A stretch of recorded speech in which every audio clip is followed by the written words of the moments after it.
If you can't get it at home, import it. And that's exactly what Dubai is doing to promote art and culture in what is regarded as one of the most dynamic economies today.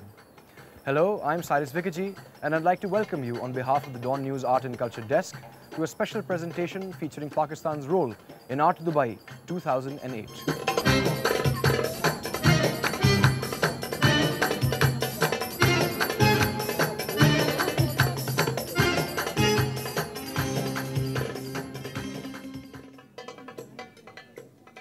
The strange thing about headlines is that they usually feature bad news, and Pakistan has of late been the target of a lot of negative attention.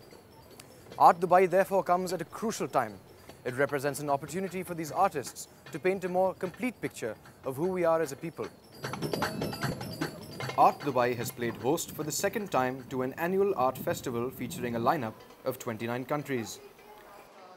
The organizers' attempt was to create a rich and diverse exhibition of works from 70 leading European, Middle Eastern, Far Eastern, and Central Asian galleries.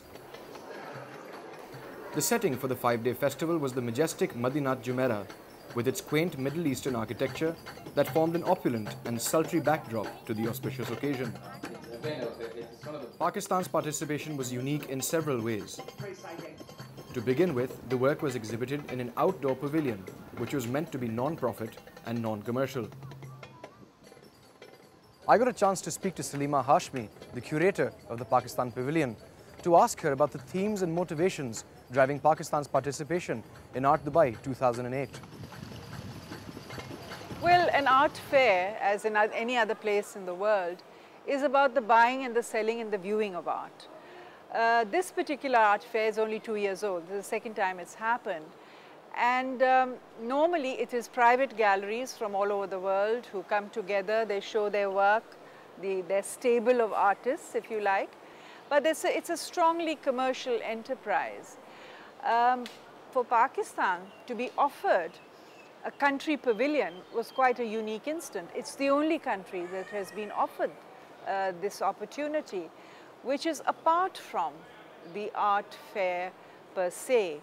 So what we have been so honored is the opportunity to showcase some of the more cutting edge work without the pressure to sell. I've got nothing against artists making a living.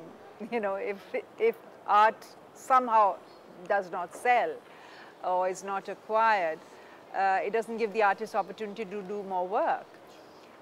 But without sounding too idealistic, it should not be the primary consideration. Let's put it this way. Of course, it has to communicate, and if it communicates, certain people will then want to pay for it.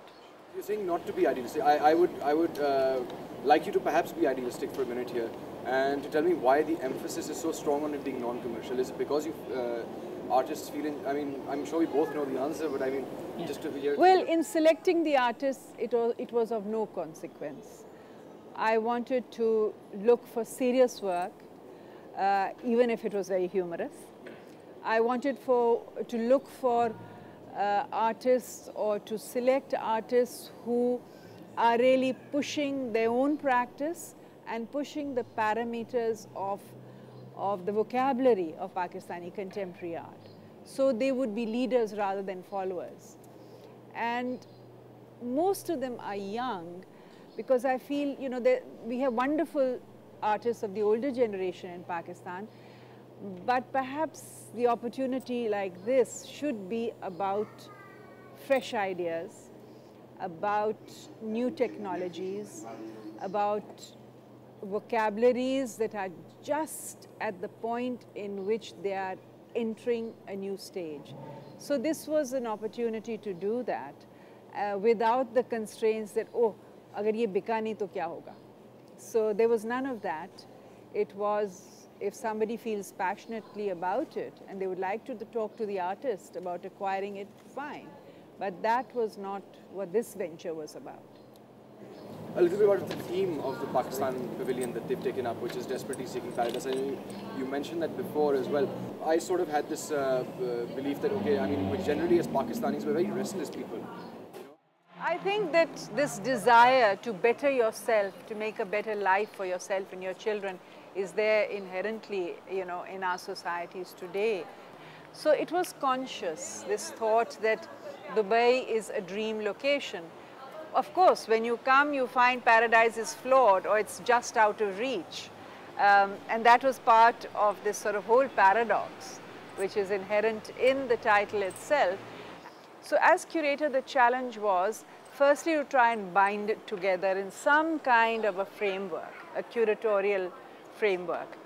And that's how the name came about of this exhibition, which is Desperately Seeking Paradise. I had just read Ziauddin Sardar's book of the same title, and it was sort of buzzing in my head. And I thought it was an appropriate title or curatorial premise for new work that represents some of the concerns of artists today in Pakistan, but also about dreams, about hopes. Okay, so I mean, if you look at perhaps the kind of work that other people have submitted in this same festival, does Pakistan's work stand out as being something different, or does it tend to sort of merge in with a general image?